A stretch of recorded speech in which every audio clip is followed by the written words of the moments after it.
ಈ ರಂಗೋಲಿನಲ್ಲಿ ಫಸ್ಟ್ ನಾನು ಈ ಚಿಮಣಿಯನ್ನು ತೋರಿಸ್ತಾ ಇದ್ದೀನಿ. ಏಕೆಂದರೆ ಈ ಚಿಮಣಿಯನ್ನು ಹಾಕೋವಾಗ ಒಂದು ಹೋಲ್ ಮಾಡ್ತಾರೆ. ಈಗ ನೋಡಿ ಕಾಣಿಸ್ತಾ ಇದೆ ಅಲ್ವಾ, ಈ ಕೋರ್ ಕಟ್ಟಿಂಗ್ ಅಂತ ಹೇಳ್ಬಿಟ್ಟು ಮಾಡ್ತಾರೆ. ಆ ಕೋರ್ ಕಟ್ಟಿಂಗ್ ಮಾಡಿದಾಗ ಆ ಗೋಡೆ ಭಾಗ, ಈ ರೌಂಡ್ ಭಾಗ ಏನಿದೆಯಲ್ಲ, ಈ ಪಾರ್ಟ್ ನಮಗೆ ಸಿಗತ್ತೆ.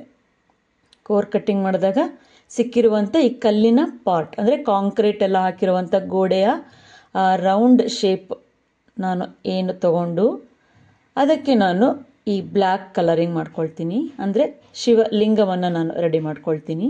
ಶಿವರಾತ್ರಿ ಆಗಿರೋದ್ರಿಂದ ಶಿವರಾತ್ರಿ ಪೂಜೆ ಹೇಗೆ ಮಾಡ್ತೀನಿ, ಅದರ ಡೆಕೋರೇಷನ್ ಹೇಗೆ ನಾನು ಲಿಂಗವನ್ನು ರೆಡಿ ಮಾಡ್ಕೋತೀನಿ ಅಂತ ಈಗ ತೋರಿಸ್ತಾ ಇದ್ದೀನಿ. ಈಗ ನೆಕ್ಸ್ಟ್ ನಾನು ದೇವರ ಹಣೆಗೆ ಹಚ್ಚುವಂಥ 3 ಪಟ್ಟಿ, ಅದನ್ನು ಆಲ್ರೆಡಿ ನಾನು ಹಿಂದಿನ ವಿಡಿಯೋದಲ್ಲಿ ತೋರಿಸಿದ್ದೀನಿ. ಈಗ ಫುಲ್ ರೆಡಿ ಮಾಡಿಕೊಂಡು ಬಾರ್ಡರ್ ಲೈನಾಗಿ, ಅಂದರೆ ಈ ಸ್ಕೆಚ್ ಪೆನ್ನಿಂದ ನಾನು ನೋಡಿ ಹೀಗೆ ಔಟರ್ ಲೈನೆಲ್ಲ ಬರ್ಕೊಂಡು ಏನು 3 ನಾಮವೇನಿದೆಯಲ್ಲ, ಶಿವನ ನಾಮದ ಪಟ್ಟಿಯನ್ನು ನಾನು ರೆಡಿ ಮಾಡ್ಕೊಂಡಿದ್ದೀನಿ. ಈಗ ರೆಡಿ ಆಯಿತು ನೋಡಿ, ನಾಮ ರೆಡಿ ಆಯಿತು. ಒಳಗಡೆ ನಾನು ಫ್ಯಾಬ್ರಿಕ್ ಕಲರ್ ಹಚ್ಕೊಂಡಿದ್ದೀನಿ. ಈಗ ಅದಾದಮೇಲೆ ಒಂದು ಪುಟಾಣಿ ಟೇಬಲನ್ನು ಇಟ್ಕೊಂಡಿದ್ದೀನಿ. ಟೇಬಲ್ ಅಂದರೆ ಮಣೆ, ಅದು ಆ ಮಣೆ ಮೇಲೆ ನಾನು ವೆಲ್ವೆಟ್ ಕ್ಲಾತನ್ನು ನಾನು ಹಾಸ್ಕೊಂಡಿದ್ದೀನಿ.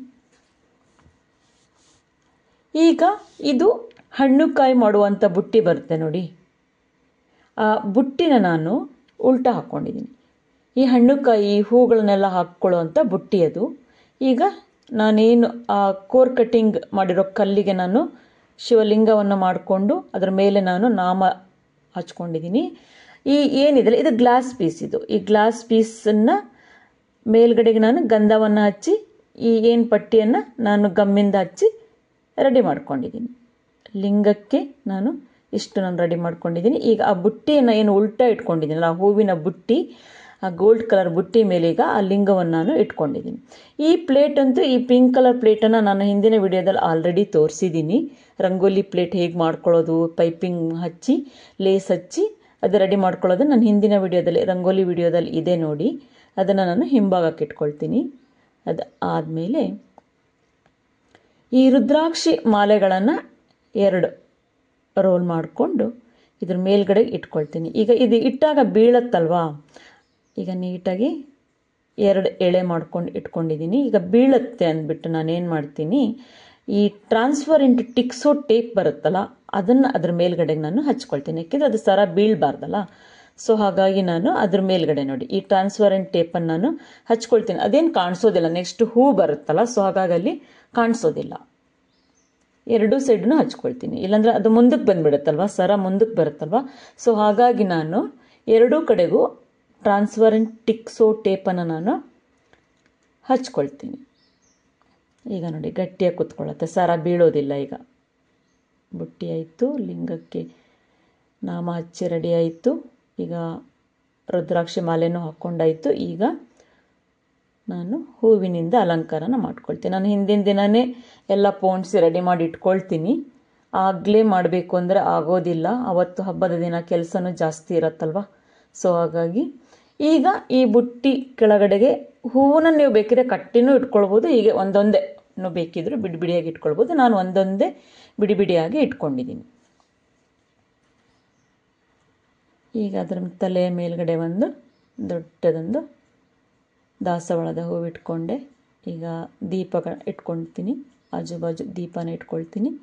ಈಗ ರಂಗೋಲಿ ಇಡಬೇಕಲ್ವಾ, ರಂಗೋಲಿ ಅಂದರೆ ಆರ್ಟಿಫಿಷಿಯಲ್ ರಂಗೋಲಿ ಇಡಬೇಕಲ್ವಾ, ಅದ್ರ ಮೇಲೆ ಕೆಳಗಡೆ ಫಸ್ಟ್ ಒಂದು ಪ್ಲೇಟ್ ಇಟ್ಕೊಳ್ಳಿ, ಊಟದ ಪ್ಲೇಟ್ ಇಟ್ಕೊಳ್ಳಿ.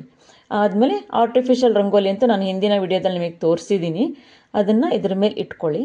ಏಕೆಂದರೆ ರಂಗೋಲಿ ಹಾಕೋಷ್ಟು ನಮ್ಗೆ ಅವತ್ತು ಟೈಮ್ ಇರೋದಿಲ್ಲ. ಈ ರೀತಿ ರಂಗೋಲಿ ನೀವು ರೆಡಿ ಮಾಡಿಕೊಂಡ್ರೆ ಎಷ್ಟು ಫಾಸ್ಟಾಗಿ ರೆಡಿ ಆಗುತ್ತೆ ನೋಡಿ. ಸುತ್ತಲೂ ಹೂವು ಇಟ್ಬಿಟ್ರೆ ರಂಗೋಲಿ ರೆಡಿ, ಎಷ್ಟು ಫಾಸ್ಟ್, ಒಂದು 2 ಮಿನಿಟ್ ಒಳಗೇ ಇದು ರೆಡಿ ಆಗಿಬಿಡತ್ತೆ.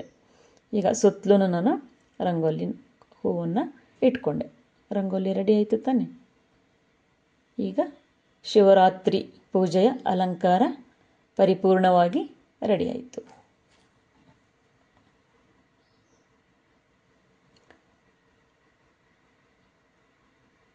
ಹಿಂದಿನ ವಿಡಿಯೋದಲ್ಲಿ ರಂಗೋಲಿಗಳನ್ನು ನಾನು ಹೇಗೆ ಮಾಡೋದು ಅಂತ ತೋರಿಸಿದ್ದೀನಿ, ಅದನ್ನು ನೋಡ್ಕೊಳ್ಳಿ.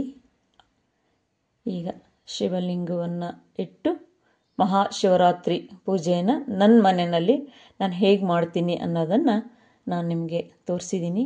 ನೀವು ಟ್ರೈ ಮಾಡಿ. ಈಸಿಯಾಗಿದೆ, ಎಷ್ಟು ಕ್ವಿಕ್ ಆ್ಯಂಡ್ ಫಾಸ್ಟಾಗಿ ಶಿವರಾತ್ರಿ ಪೂಜೆ ರೆಡಿ ಆಯಿತು ನೋಡಿ. ಎಲ್ಲರಿಗೂ ಶಿವರಾತ್ರಿ ಹಬ್ಬದ ಶುಭಾಶಯಗಳು.